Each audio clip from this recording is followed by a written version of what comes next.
Pre wedding ఎలా అంటే ఇప్పుడు పెద్దవాళ్ళకి ఏమైపోయిందంటే ప్రీ వెడ్డింగ్ అంటే ఒక టైప్ ఆఫ్ నెగెటివ్ ఫీలింగ్ పడిపోయిందంట. హ్మ్. సో, యాక్చువల్‌గా అయితే సో, ప్రీ వెడ్డింగ్ ఏమైపోయిందంటే ప్రీ వెడ్డింగ్ అంటే దాన్ని అర్థం ఏమంటే ఓకే.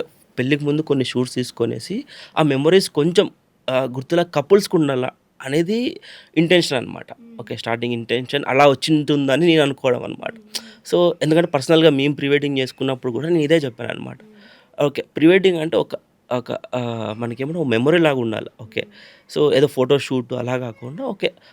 మన మెమోరీస్‌ని ఫోటో షూట్ లాగా రావని. ఆ! ఓకేనా? జస్ట్ ఫోటోస్ పర్సనల్‌గా కోసమే మనకంటూ కాకోకుండా ఫోటోస్ యాహ్! మనం చూసుకోవడానికి మేబీ అన్నందుకు ట్రై చేసి ఉండి. యాహ్! సో, మన మెమోరీస్ అన్నీ ఫోటోస్ రూపంలో ఉండని. దానికోసం ప్రీ వెడ్డింగ్ ఉండని కదప్ప. ఓకే. ప్రీ వెడ్డింగ్ అనేది ఓకే. ఏదో పర్టిక్యులర్‌గా ఏవేవో చేసేసి అవన్నీ వద్దు అనేసి నేనంటా.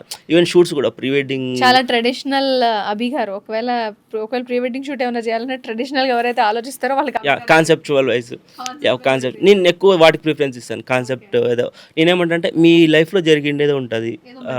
మెమరీ అనగా మీ కపుల్ మీరు ఆల్రెడీ మీ స్టోరీనే మనం ప్రీ వెడ్డింగ్‌గా తీద్దాం గదా!